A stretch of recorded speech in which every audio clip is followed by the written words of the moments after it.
नमस्कार, स्वागत है आपका। आप देख रहे हैं प्राइम टीवी और मैं कीर्ति। वक्त हो चला है बुलेटिन का। कानपुर देहात में प्रधानी का चुनाव करीब आते ही लोगों की कई तरह की बातें शुरू हो गई हैं। चुनाव के चलते मौजूदा प्रधान पर वोटरों को डराने का आरोप लग रहा है। आरोप के सामने आते ही एक पीड़ित परिवार ने प्रधान के खिलाफ शिकायत करते हुए कहा कि वोट के लिए प्रधान ने उन्हें डराया धमकाया। इसके बाद दबंग प्रधान के खिलाफ वो शिकायत करने के लिए थाने पहुंचे। यहाँ काफी जद्दोजहद के बाद पीड़ित परिवार के केस को पुलिस ने दर्ज किया। जानकारी मिली कि 3 सदस्यों के खिलाफ केस दर्ज किया गया है। पीड़ित परिवार का ये भी कहना है कि केस दर्ज होने के बाद भी उन्हें उच्च अधिकारियों के चक्कर लगाने पड़ रहे हैं।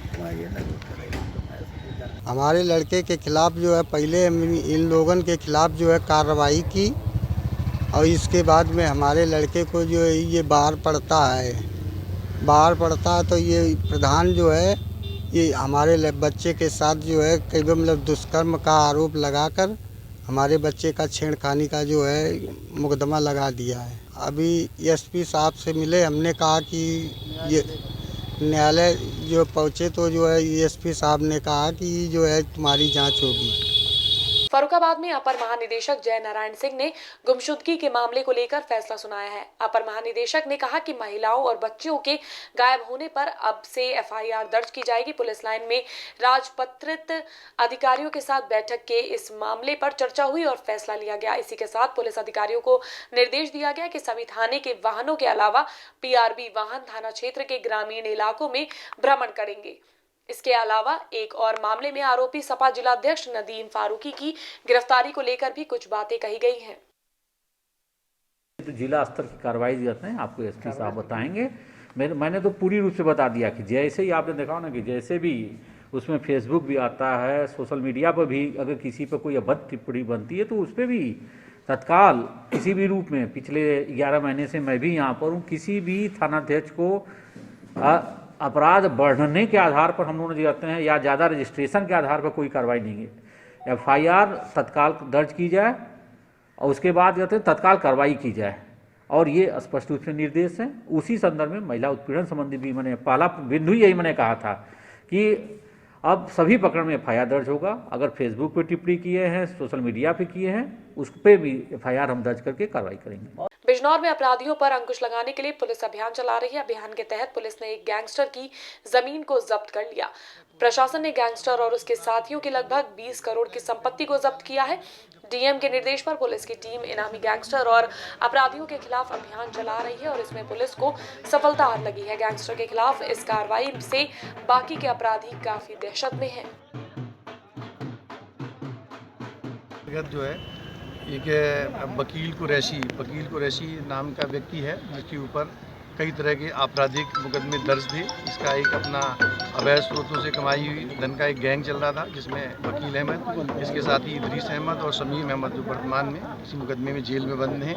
इनकी जो अवैध स्रोतों से कमाई की संपत्ति की धारा गैंगस्टर की धारा 14(1) के अंतर्गत आज जो है लगभग 20 करोड़ 33,62,116 रुपये की लगभग 20 करोड़ 34 लाख रुपए की संपत्ति जिलाधिकारी महोदय द्वारा कुर्क कर ली गई है और तहसीलदार धामपुर का प्रशासक नियुक्त किया गया है। आज मौके पर एडीएम प्रशासन मेरे द्वारा, सीओ साहब द्वारा, समझ स्टाफ द्वारा जो है मुनादी कराकर डुगडुगी पिटवाकर इस संपत्ति को अपने सुपुर्दी सरकार द्वारा ले लिया गया है, कब्जा कर लिया गया है। उस पर बोर्ड लगवा दिए गए, लाल झंडी हम द्वारा लगवा दी गई हैं। अब आज से ये जमीन सरकार की पक्ष में कुर्क कर ली गई है। हाथरस में अवैध कब्जाधारियों के खिलाफ ज्वाइंट मजिस्ट्रेट प्रेम प्रकाश मीणा ने सख्त रुख अपनाया है। ज्वाइंट मजिस्ट्रेट के कड़े एक्शन से अवैध कब्जाधारियों में हड़कंप मचा हुआ है। अधिकारियों ने 25 साल पहले से किए गए कब्जे को ढहा दिया। कब्जाधारियों पर कार्रवाई करने के लिए दबंगों के खिलाफ अब लगातार एक्शन लिया जा रहा है। अवैध कब्जे को ढहाने के लिए अधिकारियों ने जेसीबी मशीन की मदद ली, जमीन को कब्जे से मुक्त करा दिया।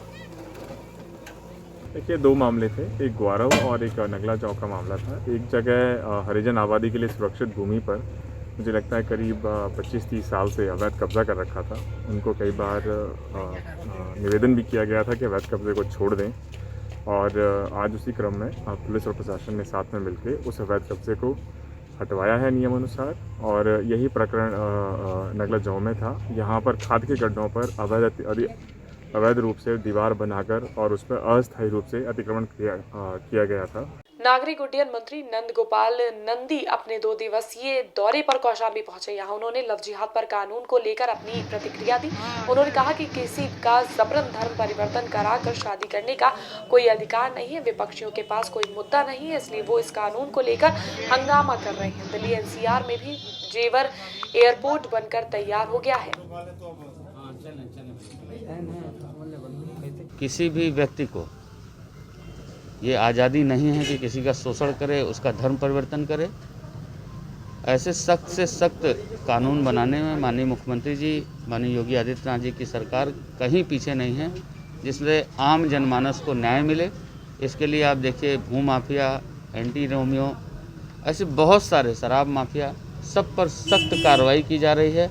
और कार्रवाई ही नहीं की जा रही है, पहले लोग ये माफियाओं को रोल मॉडल मानते थे, आज तौबा कर रहे हैं। ये माननीय मुख्यमंत्री जी का कड़ा संदेश है। देखिए, ये सब कहने की बात और विपक्षियों को इस तरह के मुद्दे उठाने की आदत सी पड़ गई है।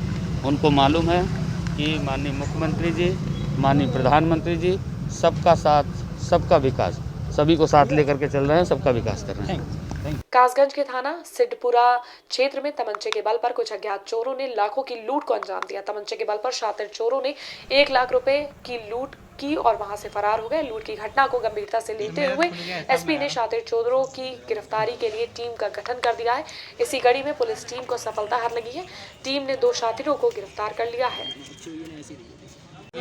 दिनांक 13/11/2020 को श्री बदन सिंह पुत्र रघुवीर सिंह से 3 लोगों द्वारा 1.5 लाख रुपए छीने जाने की घटना प्रकाश में आई थी। उसके अनुक्रम में हमारी सर्विलांस टीम, थाने की टीम और क्षेत्राधिकारी पटियाली को पुलिस अधीक्षक महोदय द्वारा निर्देशित किया गया। उनके निर्देश पर हमारी पूरी टीम लगी और उसके आधार पर इन्होंने अपने सूत्र डेवलप किए। उन्हीं के आधार पर 22 तारीख को एक हमें सूचना मिली कि पास में ही एक भट्ठे में ये अभियुक्त गण जो है अन्य किसी वारदात के फिराक में है।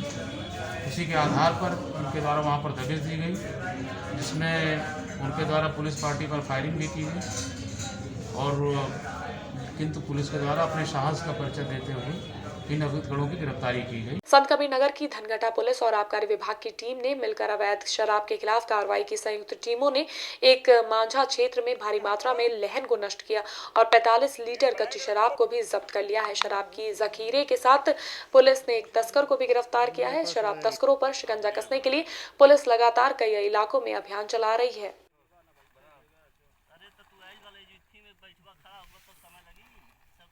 आज हमारे आबकारी विभाग की टीम तथा पुलिस की टीम द्वारा आबकारी द्वारा चलाए जा रहे विशेष प्रवर्तन अभियान के क्रम में धनघटा के माझा क्षेत्र में सरयू नदी के किनारे छपरा पूर्वी और तुर्कवलिया नायक तथा बिढ़ार घाट पर छापेमारी की गई है। पूरी आबकारी विभाग की टीम, पूरी पुलिस चौकी इंचार्ज बिढ़ार घाट भी साथ रहे हम लोगों के। वहाँ से हम लोगों के द्वारा कुल 45 लीटर अवैध कच्ची शराब बरामद की गई तथा 4000 केजी महुआ लहन बरामद कर मौके पर ही नष्ट कर और एक अभियुक्त की बरामदगी भी हुई।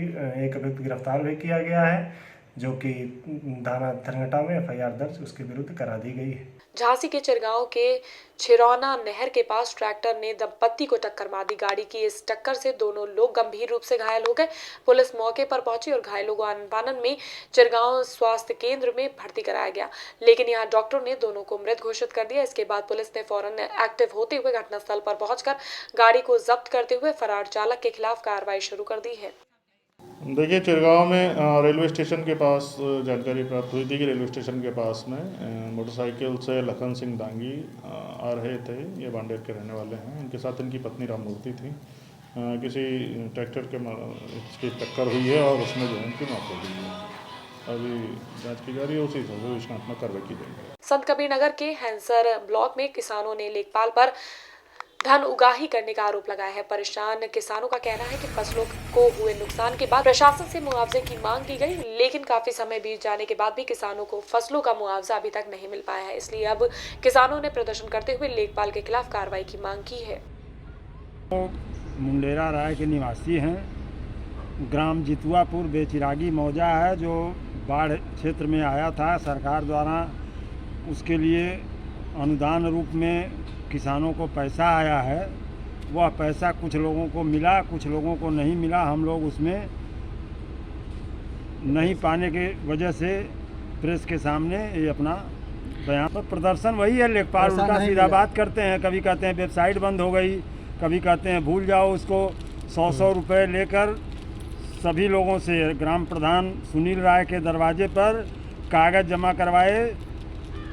हर किसान का आधार कार्ड, बैंक पासबुक और खतौनी जमा करवाए अपने।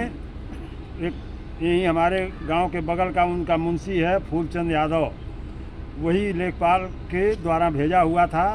सबका कागज़ और पैसा जमा करवाया और बाद में कितने लोगों का मिला है, कितने का नहीं मिला है, लेखपाल ही बताएंगे। उनसे पूछने पर कुल सब बात क्लियर मालूम पड़ेगी। झांसी के नवाबाद थाना पुलिस ने चेकिंग के दौरान 2 बदमाशों को गिरफ्तार करते हुए सफलता हासिल की। बदमाशों को गिरफ्तार करते हुए पुलिस ने बताया कि शातिर बाइक पर सवार थे, तभी दोनों बदमाशों को पुलिस ने पकड़ लिया। हिरासत में आने के बाद पुलिस ने बदमाशों से पूछताछ शुरू कर दी है। एसपी सिटी ने बताया कि बदमाशों के खिलाफ गैंगस्टर एक्ट के तहत मुकदमा दर्ज कर कार्रवाई की जाएगी। वरिष्ठ पुलिस अधीक्षक झांसी महोदय द्वारा अभियान चलाया जा रहा अपराधियों के विरुद्ध में। इस क्रम में प्रभारी निरीक्षक नवाबाद द्वारा क्षेत्राधिकारी नगर के कुशल निर्देशन में 2 बाइक चोरों के गैंग, 2 व्यक्तियों के बाइक चोरों के गैंग का पर्दाफाश किया गया है।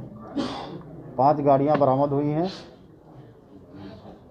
और इसमें हम लोग और प्रयास कर रहे हैं जानने का कि इन्होंने और कहां से गाड़ियां चोरी की हैं। कॉल डिटेल्स के आधार पर भी ये जानकारी की जा रही है। एक बड़ा गैंग पकड़ा गया है वाहन चोरों का। ये अंतर जनपदीय गैंग है। इसमें कार्रवाई आगे भी जारी रहेगी।